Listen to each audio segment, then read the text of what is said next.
अस्सलाम वालेकुम। मैं आपको एक नई वीडियो में खुशामदीद कहती हूँ। आज जो टॉपिक हम डिस्कस करने वाले हैं वो है plot of crime and punishment. Crime and punishment एक नावल है जो कि दोस्तोयेव्स्की ने लिखा और इसे 1866 में पब्लिश करवाया गया है। इसकी सेटिंग सेंट पीटर्सबर्ग रशिया है और इसका point of view third person omniscient है। जो मैं पिछली वीडियो में एक बार डिस्कस कर चुकी हूँ, दोस्तोयेव्स्की की कोई जो मेजर टेक्निक थी वो था साइकोलॉजिकल पेनिट्रेशन। तो इस नावल में हमें साइकोलॉजिकल रियलिज्म नजर आता है। अब थोड़ा सा डिटेल में देखते हैं कि साइकोलॉजिकल रियलिज्म क्या है। ये टर्म हेनरी जेम्स ने इंट्रोड्यूस करवाई और साइकोलॉजिकल रियलिज्म का मतलब है कि जो कुछ कैरेक्टर ने किया वो एक्चुअली क्यों किया, उसके पीछे साइकी क्या थी, जो चीज़ हो चुकी है, जो क्राइम कमिट हो चुका है, उसके पीछे साइकोलॉजिकल पर्पस क्या था। तो सिर्फ फिजिकली नहीं मगर मतलब साइकोलॉजिकल डेप्थ में जाके उस रियलिटी को बाहर लेके आना, ये दोस्तोयेव्स्की का काम था। जितने भी मेंटल प्रोसेसेस हैं कैरेक्टर्स के, वो सारे उन पे फोकस करना, यही दोस्तोयेव्स्की ने इस नावल में भी किया है और यही उसकी बाकी तमाम वर्क्स में भी हम देखते हुए आए हैं। अब चलते हैं स्टोरी की तरफ। तो इसका मेजर कैरेक्टर है रास्कोल्निकोव, जो कि सेंट पीटर्सबर्ग में रहता है। एक बहुत ही गरीब स्टूडेंट है, साइकोलॉजिकली डिस्टर्ब है और एक छोटे से अपार्टमेंट में रहता है। उसके कपड़े बहुत फटे पुराने हैं, फाइनेंशियल क्राइसिस फेस कर रहा है, अपने आप से बातें करता है और अपने आप से बातें करना ये डिपिक्ट करता है कि उसकी साइकोलॉजिकल कंडीशन कितनी ख़राब है। गुड लुकिंग है, इंटेलिजेंट है, मगर ये पूरी स्टोरी में एक चीज़ जो इंपॉर्टेंट है वो है वो क्राइम जो कि रास्कोल्निकोव ने कमिट किया था।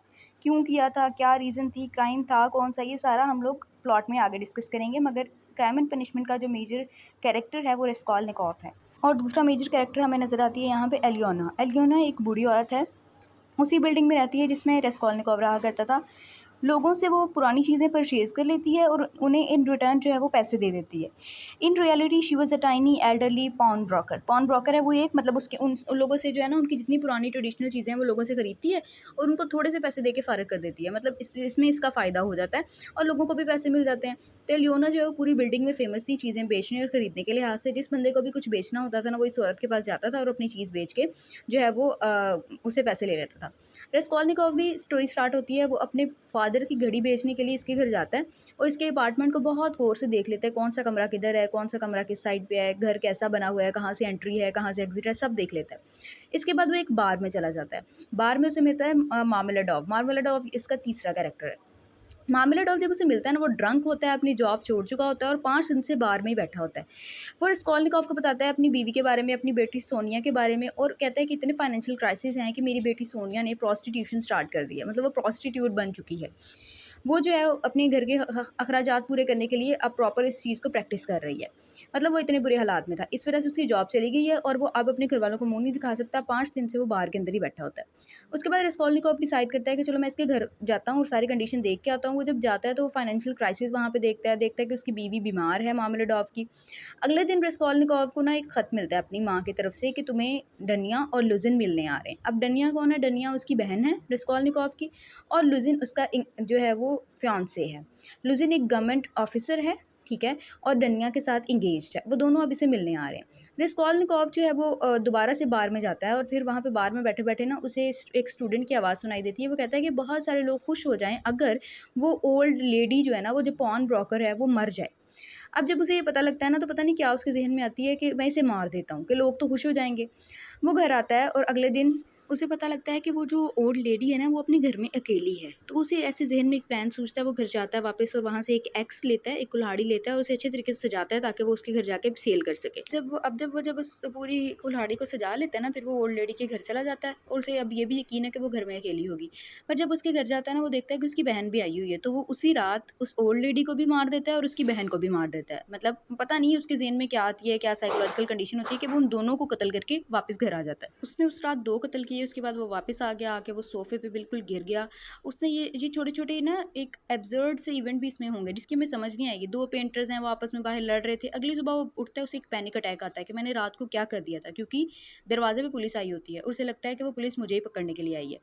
अब क्या होता है, वो पुलिस उसे पकड़ के ले जाती है, मगर जब वो वहाँ पहुँचता है पुलिस स्टेशन, तो उसे पता लगता है कि ये मुझे उस मर्डर केस में पकड़ने नहीं आई, बल्कि मेरी जो लैंड लेडी है, मैंने उसके पैसे नहीं दिए, उसने मुझ पे केस किया है और ये वहाँ इसलिए आई है। अब उसी पुलिस स्टेशन में ना इस लेडी की मर्डर का डिस्कशन होती है और जब ये डिस्कशन होती है ना, तो रास्कोल्निकोव बेहोश हो जाता है। जैसे ही वो बेहोश होता है ना, तो पुलिस ऑफिसर को उस पे शक हो जाता है कि शायद यही मर्डरर है। अब क्या है कि जब वो बीमार पड़ जाता है, तो उसका एक फ्रेंड रोज़मेकन उसका ख़्याल रखने के लिए उसके घर आ जाता है।